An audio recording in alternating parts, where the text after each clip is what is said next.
Okay, so we're going to go ahead and get started with the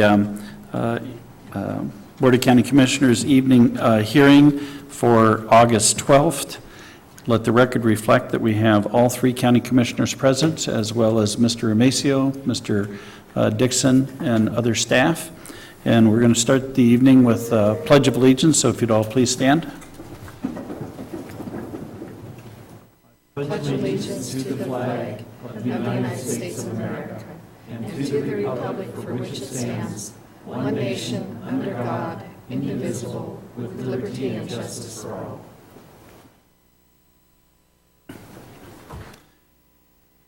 Thank you.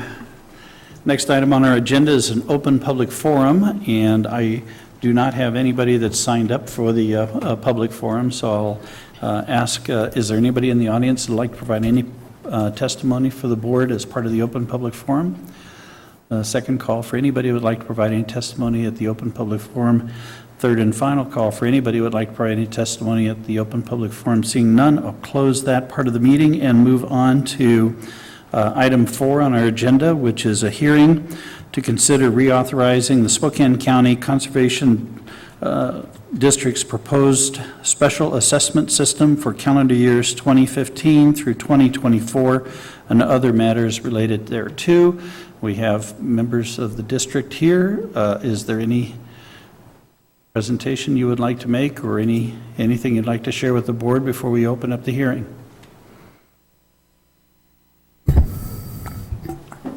I think, Mr. Chairman, Vicki or Jim are going to make a presentation to the board as setting forth the purpose of this evening's public hearing and some background information.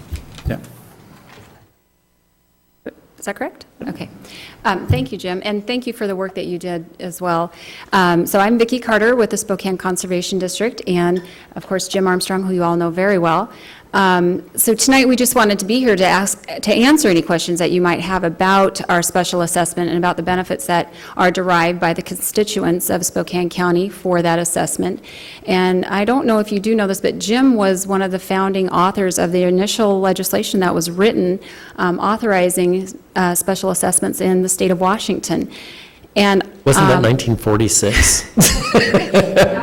That's the year he started. No, that would have been 1991. But his work was 89 and 90 with, I think, John McBride and the commissioners that were on board at that time.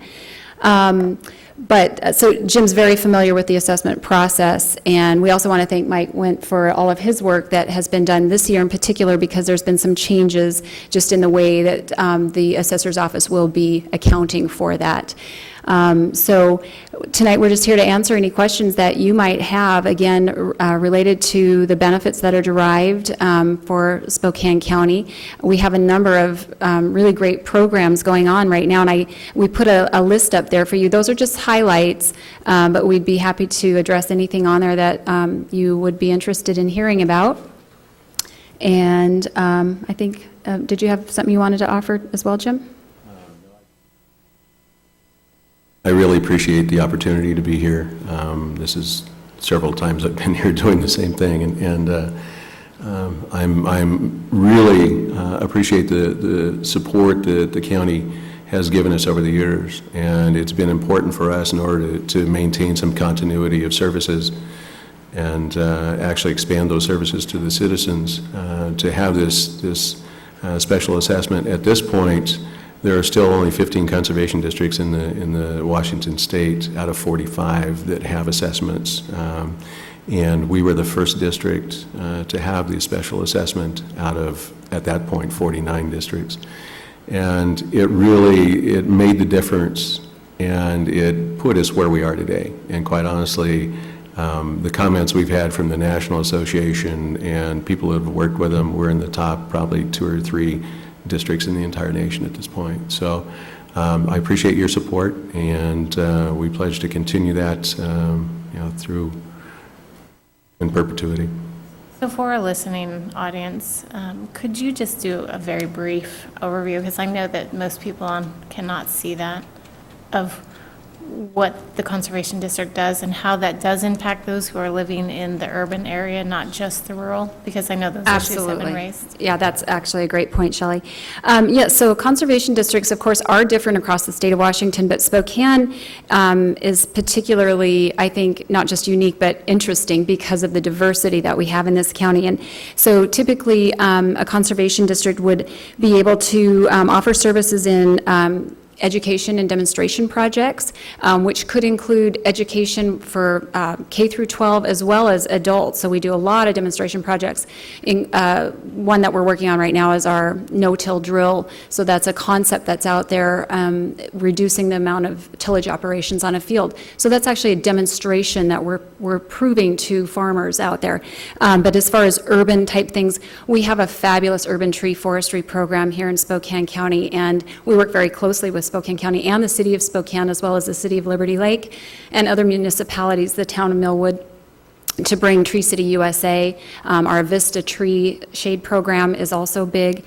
We have our annual tree sale. Everybody knows us as the Tree People, so where we are distributing upwards of 60 to 70,000 seedlings every year, and we've now opened that up to twice a year. So we used to just do it in the spring. This is our second year now. We're going to have a fall sale. So that's available to constituents across the board, not just agriculture for sure. We also have a great soil testing program available. So landowners can bring in samples of their soil, and we do this on a large scale, and we also do it for the homeowners. So very affordable. In the past, they had to send that away, wait for results. Ours is, not instantaneous, but very quick results, and it's right there. And we're able to talk to them and give them direction and application for that. We also have a small acreage land program, so we're looking at those landowners that have the 1 to 80 acres. Oftentimes they find that they get out there and then they don't know exactly what to do with it. So they have this nice home on an acre with green lawn, and then they've got 19 acres of weeds. So we're helping them find solutions to that with land management and resources. Part of that is what we call our livestock and land program, which is listed up here. And we actually have some funding available through grant and loan dollars that go out to landowners to put in things that would help with chore efficiency, better use of their land, for composting, manure or water runoff manure issues, that sort of thing. So that's available. And then our most recent one, which is also one of our biggest ones, is the on-site septic repair and replacement program. And we are being right now just overwhelmed with the amount of interest in this, and we're working very closely with Spokane County in particular because there's so many people that have not hooked up yet to the sewer. This is, Spokane Valley, we've seen Millwood, we've seen City of Liberty Lake, across the board. I think we've got upwards of 70 applications in right now. We've just completed our 5th install this week, and we anticipate that we'll at least double that before our construction window ends this year. But the one thing I'd like to point out, those assessment dollars that you'll be reviewing tonight, we leverage those. So it's because of those assessment dollars that we can go out and get these other dollars to do these large-scale projects. So Jim and I were just taking a look at the 23 years that the assessment's been in place, which has resulted in probably right around $15 million, and that has resulted in us being able to gain another $45 million in project dollars. So altogether, you're looking at close to $60 million we've brought into Spokane County. And I think that's pretty significant when you look at the economics of that, as well as the natural resource management that we've been able to do.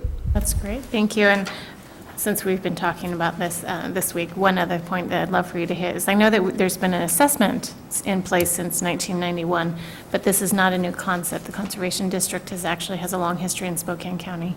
Correct. So if you wanted to touch on the history a little bit, that'd The be great. original districts, there were 4 districts in Spokane County, and the original 4 districts started actually, I think it was probably 1946 was the first one, and the 4th one was done by 1947, so it was in very quick succession. And even the 4 districts found that they really didn't need to be quite that diversified, and so they could come together and form the Spokane Conservation District in November of 1973. And so we have been one entity since that time. But still, every portion of the county is covered under the Conservation District. But historically, a lot of the municipalities were left out of the 4 original districts because they didn't have the staff, they didn't have the resources, they didn't deal with urban issues. So the only ones that actually were part of the Conservation District, because they were dealing with soil erosion and water quality in the agricultural areas, and particularly in the Blues. So those small communities down there were all part of the original districts. So the city of Spokane requested annexation, city of Millwood requested annexation. When we offered that to Deer Park, they really said, "No, I don't think we want to do that." So that's the reason why Deer Park is the only territory in the entire county that is not within the Conservation District boundaries. And so we cannot provide services there. Thank you. Two things that I think are notable to our discussion tonight. And one is the Conservation District has had a very rich history with leveraging dollars. Can you speak to that? That's what I was, my point that I made just a few minutes ago about the fact that I think we brought in somewhere around 15 million in assessment dollars since 1991, and we've been able to leverage that to gain another $45 million in project dollars coming from Department of Ecology, the RCO, the Conservation Commission, various sources. So we have used, a lot of those grants require matching or some sort of leveraging funds. And it's, without our assessment, we would not be able to get those. In fact, that is what makes Spokane district one of the nation's, within the, top tier, is simply because we have that ability to do that. Other districts that don't have the assessment, they just don't have that leveraging ability, and they're not able to apply for some of those funds. That's what's made us as successful as we are. Right. So I know it's like that 1-to-3 ratio, which I think is an extremely effective use of our taxpayer dollars. Correct. I know that having been involved in river cleanup and stuff most of the time that I've been in this role, I know that the Conservation District has played a leading role in everything from bank erosion prevention efforts on our rivers and our lakes, and I think that's something that sometimes gets forgotten in our discussion. Is I know I was out at Newman Lake, and I talked to a couple of the homeowners that said they've been working with the Conservation District trying to make sure that they preserve their waterfront property from erosion. Well, and that's a water quality issue as much as it is a property protection issue. Right. And, as those banks erode, then we have sedimentation into the spawning beds and that type of thing, and also nutrients going into the water. So that was very much a water quality effort as well. Right.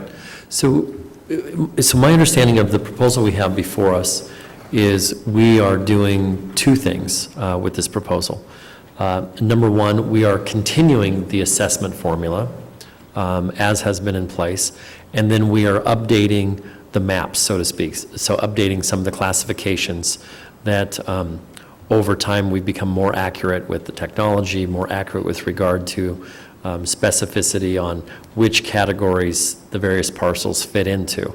Really, those are the two things Right, so this is just a reauthorization. There's no rate increase, but what will simply change is just the formula that is being used on those lands, which is what Mike Went has been helping with. And when we say the formula, we're talking about the classification? Right, correct. So essentially, the formula is the same, but I might be in a different classification than I was previously just because of more accurately Right, reflecting it's more the land accurate, use, exactly. the soil types, and Right. all those And things. this is something that actually was brought to us that they needed to do as a part of their upgrade of their system. The way that it was being calculated before was not going to work anymore. Okay. And it just happened to be very timely with the renewal of our assessment. So we came together and worked together. And the timeliness of finishing the 14-year-long renewal of the soil survey. It hadn't been done since 1967, and so we were using old data. And previously, of course, the assessor's office had on-ground inspectors for land use classifications. They don't anymore. And so using the soil types and the GIS layering within the computer system makes it much, much more accurate. And I think it's more equitable as well. So. Great, thank you. Okay, very good. Thank you very much. You're welcome. So this is a public hearing, and again, I do not have anybody that has signed up to provide any testimony.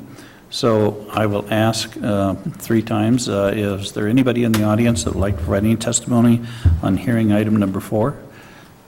Second call for anybody wanting to provide any testimony on hearing item number 4. Third and final call for anybody wanting to provide testimony on hearing item number 4. Seeing none, I'm going to close the hearing and look to my fellow commissioners for direction.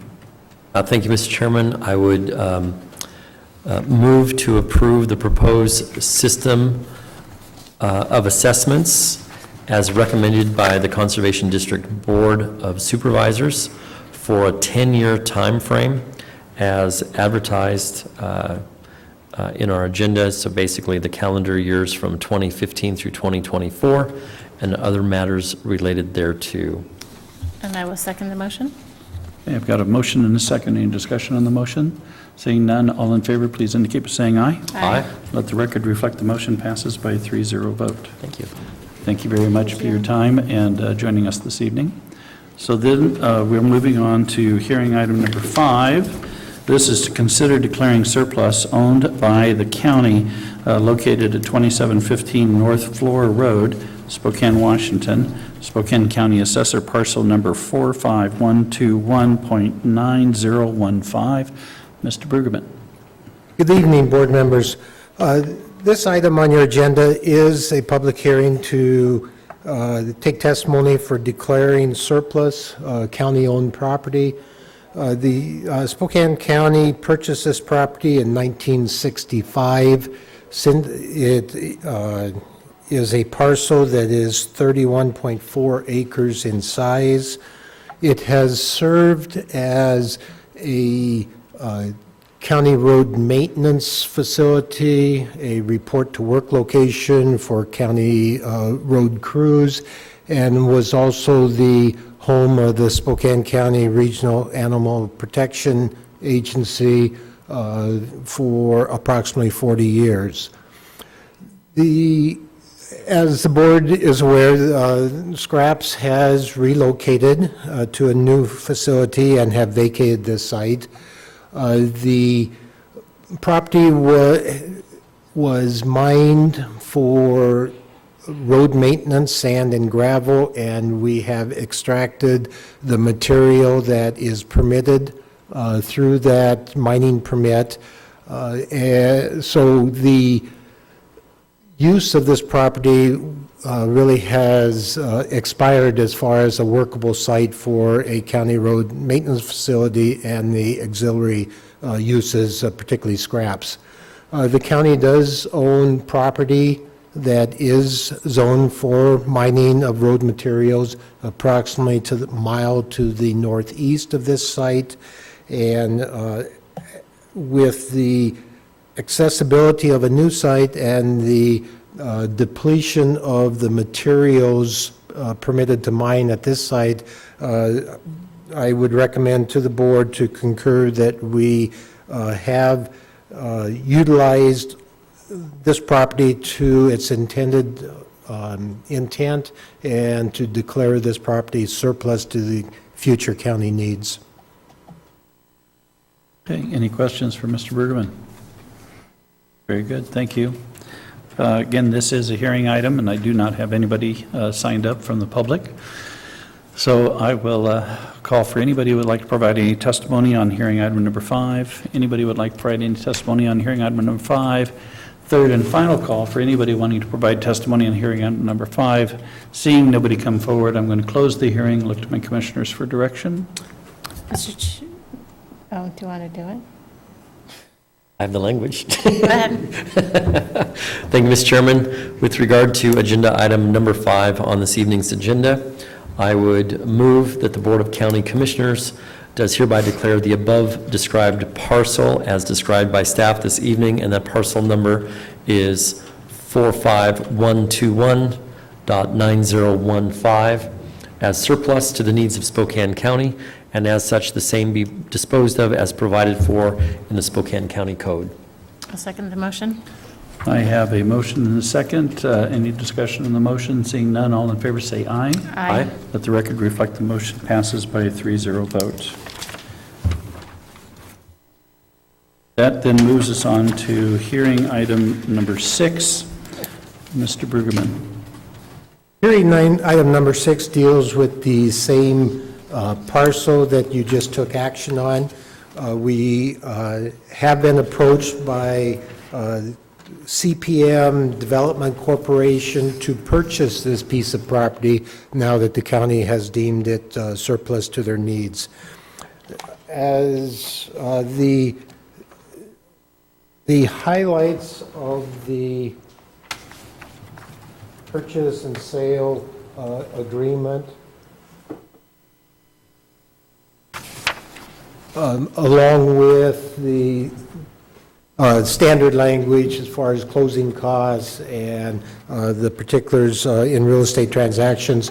The significant items of this proposal is that the county would acquire mineral rights for the Eden property, which I just mentioned that is located about a mile to the northeast of the Flora Road property. And we would acquire these mineral rights by the termination of the restrictive covenant that is held by CPM Development Corporation. The value of those mineral rights through a qualified appraiser was set at $450,000. County would also relinquish the cost or transfer the cost of the reclamation of the Flora Road site. That is a requirement of the Department of Natural Resources mining permit. CPM Development Corporation has agreed to take over the responsibility of reclaiming that mining site, and that value was set at approximately $100,000 for the reclamation work. The county would also receive a cash value of $395,000 for the Flora Road property, which would be add up to a total of $945,000 of benefit that the county would receive from the sale of this property. The appraisal of this property is $940,000, so we are right at or $5,000 above the value set by the appraisal or independent appraisal of the property. I would recommend to the board to accept this offer and authorize our Deborah Firkins and our real estate branch to continue with the closing papers and acquire signatures from both parties on this proposal. Thank you, Mr. Brueggemann. Any questions for Mr. Brueggemann? I've got one question for you, Bob. This has been a idea that's been in discussion stage for quite a while. Can you talk a little bit about how long you've been engaged in this conversation about relocating the Flora crew? Yes, we've realized that the available sand and gravel that is to be utilized on county roads has been depleting out of this site, and now that we've mined to the extent of the permit allowed, we were looking for a new site to continue to supply road materials. We started negotiating with the Old Castle group, which CPM is a branch of, in either 2005 or 2006, I don't recall exactly, but it's been ongoing for nearly 10 years. There were some other proposals that did not play out, properties that got rezoned that would not fit our needs. That is part of the reason for the continuation or the slow progress on a disposing of this property. But now we have a proposal that meets both parties' needs, and I think would be a benefit to Spokane County, and obviously CPM Development believes it's a benefit to them to make such an offer. Great, and the reason why I wanted to have you give a little bit of that history is because I know that as we go through our agendas and we take action on these many things that come before the board, a lot of times you'll find that, we are voting unanimously in approval of an item, and the reason for that is because these items get worked over extensively before they finally reach our agenda. And there's a lot of work that's done through our strategic planning meetings, a lot of work that's done through CEO briefings and staff work. And so by the time it gets to taking an action by the board, it's very mature, and all of the issues that various commissioners and staff have had with these have been resolved before it gets to this point. And so this is just a great example of something that's been through the process, and we've really worked hard, and you've done a great job of getting this to the point to where we're ready to take action on it. And I just wanted to point that out for the viewing audience, that a lot of this stuff takes a lot of time to get to this point. By the time it's gotten to this point, all the mud wrestling has been done. We've come to a compromise. We've reached a point where we're ready to move forward in most cases. It's not always unanimous, but in most cases we try to get to a point to where we can address everybody's needs. So thank you. Yeah, thank you for pointing that out. As I'll attest, the lack of board's questions for me tonight is the result of numerous meetings, because there were a lot of questions as we moved through this process, and I believe we have addressed all of those adequately and to bring us to tonight's meeting. Yeah, and we really try and eliminate a lot of the drama in the legislative process by doing our homework before we get to this process, because I think voters and our citizens are looking for government to move, take action, be deliberative, and move the agendas forward and stuff, and so that's what we try to do without a whole lot of drama on the dais. So thank you for your work on this. This is a hearing item, so I will ask, again, I have no one signed up, so I'll ask, is there anybody in the audience who would like to provide any testimony on hearing item number 6? Is there anybody who'd like to provide any testimony on hearing item number 6? Third and final call for anybody wanting to provide testimony on hearing item number 6. Seeing none, I'm going to close the hearing and look to my commissioners for direction. Commissioner Milkey. Thank you, Mr. Chairman. With regard to item number 6, the property located at 2715 North Flora Road, described as Spokane County parcel number 45121.9015. I would move that the Board of County Commissioners do the following. Number 1, that the term sheet be accepted from CPM Development Corporation as described by staff this evening. Number 2, that the Spokane County engineer or his appointed representative is authorized and directed to prepare, subject to review and approval by the Spokane County Prosecuting Attorney's Office, a purchase and sale agreement between Spokane County and CPM Corporation, which shall include the provisions within the term sheet. The purchase and sale agreement shall be substantially in the same form as the standard form used by the Spokane County Engineer's Office as modified by the term sheet and other changes by the Spokane County Prosecuting Attorney's Office. And number 3, the chairman of the Board of County Commissioners of Spokane County, or a majority of the board, is authorized to execute the purchase and sale agreement referenced, as already referenced, at other than an open public meeting, and execute all other documents in conjunction with the sale of the property.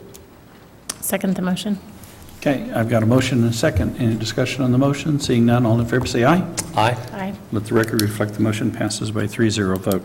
Then moving on to item number 7. This is also a hearing to consider traffic code revision to section number 46.61.2002, add stops at intersections with heavily traveled roads, Carnahan Road. Mr. Brueggemann. Before I start on this presentation, I might make one note on the last item, just for the public's benefit. The CPM has offered to allow us to continue use of the site that was the subject of the purchase and sale agreement for 1 year without rent, and then the option to extend that to give us time to develop our new site and our maintenance yard so that we have a continuance of service without interruption. So we won't be homeless. Great, thank you. This item, actually in a presentation, I will provide joint presentation for hearing item number 7 and hearing item number 8 to expedite. Both these items are located within the same neighborhood, only about 2 blocks apart. The concern was brought up to us by the residents of the neighborhood requesting some traffic control at intersections that have limited sight distance due to vegetation on private property. We have evaluated and are here tonight to make the recommendation based on the severity of each of the locations and the restricted sight distance to recommend that a stop sign be installed for southbound Carnahan Road at Buckeye Avenue due to the restrictive sight distance, and also to recommend the installation of a yield sign at Fairview,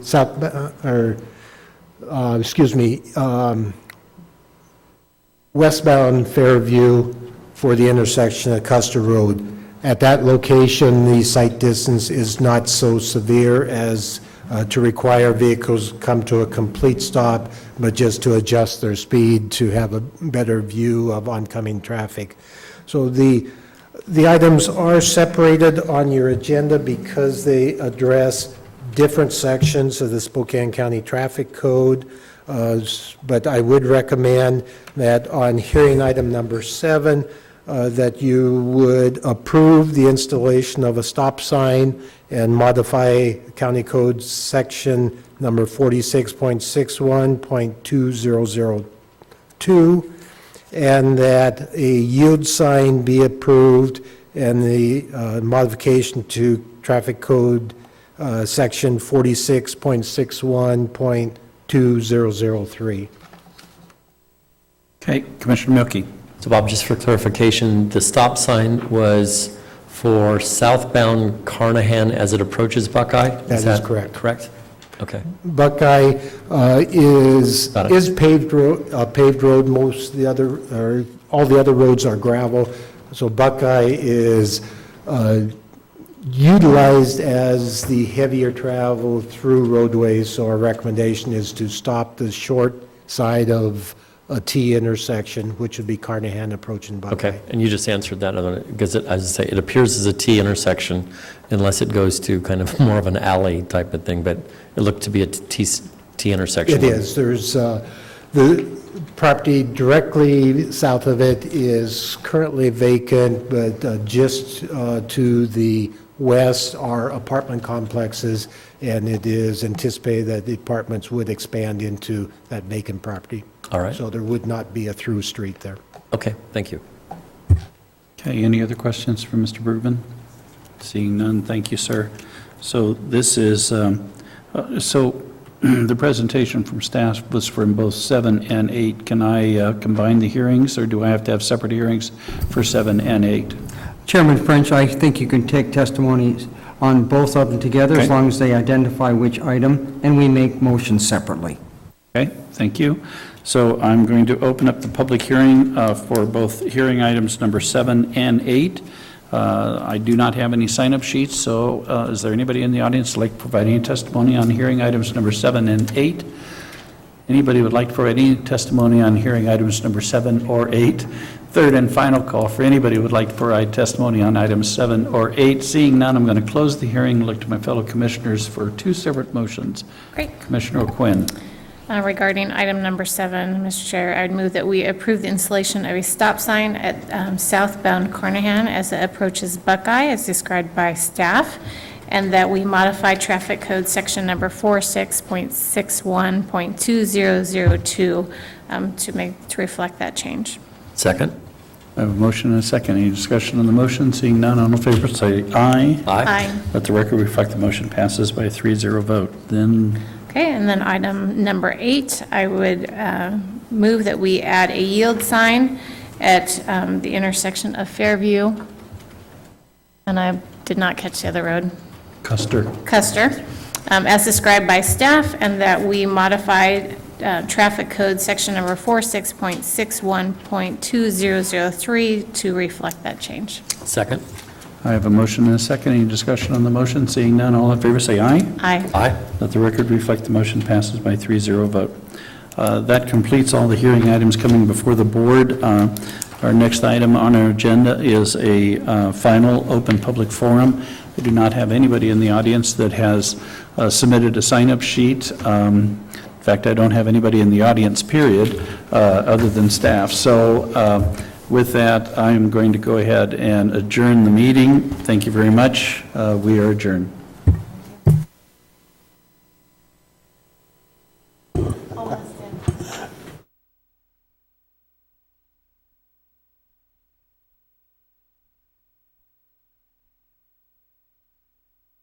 John, I honestly finally feel you got it. I'm getting it. Well, you're getting a lot better, though. Thank you. Honestly, I say that. And I appreciate You've got the wings